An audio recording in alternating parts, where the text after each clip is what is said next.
అధికారంలో ఉంటే చట్టం తన పని తాను చేయదా? లేదా అధికార బలం ముందు న్యాయస్థానాలు తలొగ్గుతాయా? అన్న ప్రశ్న ఇప్పుడు ఆంధ్రప్రదేశ్ రాజకీయాల్లో మళ్ళీ చర్చనీయాంశమైంది. ముఖ్యంగా ముఖ్యమంత్రి చంద్రబాబు నాయుడుపై ఉన్న స్కిల్ డెవలప్మెంట్ కేసు చుట్టూ జరుగుతున్న పరిణామాలు గమనిస్తుంటే న్యాయ పోరాటం ఇప్పుడిప్పుడే ముగిసేలా కనిపించడం లేదు. సాధారణంగా అధికారం మారగానే పాత కేసులు అటకెక్కుతాయని లేదా నీరుగారుతాయని సామాన్య ప్రజల్లో ఒక బలమైన నమ్మకం ఉంటుంది. కానీ దేశ అత్యున్నత న్యాయస్థానం సుప్రీంకోర్టులో జరుగుతున్న పరిణామాలు మాత్రం ఎందుకు భిన్నంగా కనిపిస్తున్నాయి? రాజకీయ నాయకులు అధికారంలో ఉన్నారా లేదా అనే అంశంతో సంబంధం లేకుండా నేరం జరిగిందా లేదా అనే కోణంలోనే న్యాయస్థానంలో విచారణ జరుగుతున్నాయని ఈ కేసులు మరోసారి నిరూపిస్తుంది. చంద్రబాబు నాయుడు గతంలో అరెస్టులు కావడం, కొన్ని నెలల పాటు జైలు శిక్ష అనుభవించడం తెలుగు రాష్ట్రాల్లో పెను సంచలనం సృష్టించింది.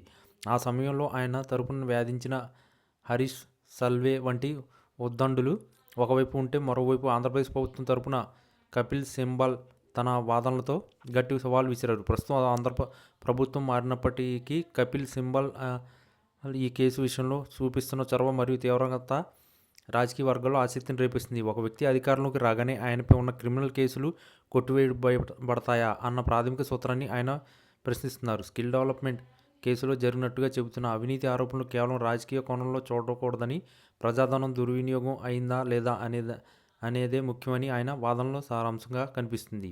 సుప్రీంకోర్టులో దాఖలైన తాజా పిటిషన్ ఈ కేసును మరింత క్లిష్టంగా మార్చింది. ముఖ్యంగా సెక్షన్ 17A అమలు మరియు గవర్నర్ ముందస్తు అనుమతి వంటి అంశాలపై న్యాయమూర్తుల మధ్య గతంలో వచ్చిన భిన్నాభిప్రాయాలు ఈ కేసులో ఒక మలుపు తిప్పాయి. ఇప్పుడు సిబల్ వంటి సీనియర్ న్యాయవాదులు ఈ కేసును తారీఖు ముగింపుకును తీసుకువెళ్లాలని పట్టుబడుతున్నారు. అధికార యంత్రాంగం మరియు దర్యాప్తు సంస్థలు ప్రభుత్వం మారిన తర్వాత ఆ పనితీరును మార్చుకోకూడదని న్యాయస్థానం పర్యవేక్షణ ఉండాలని ఈ పిటిషన్ వెనుక ఉన్న అసలు ఉద్దేశంగా అర్థమవుతుంది. రాజకీయంగా చంద్రబాబు నాయుడు అధికారంలో ఉన్నప్పటికీ న్యాయపరమైన చిక్కులు ఆయనను వెంటాడుతూనే ఉంటాయి. చట్టం ముందు అందరూ సమానమే అనే సూత్రం ప్రకారం విచారణ సాగాలని ప్రతినిధులు కోరుకుంటే ఇది కేవలం రాజకీయ కక్ష సాధింపు అని అధికార పార్టీ వాదిస్తుంది.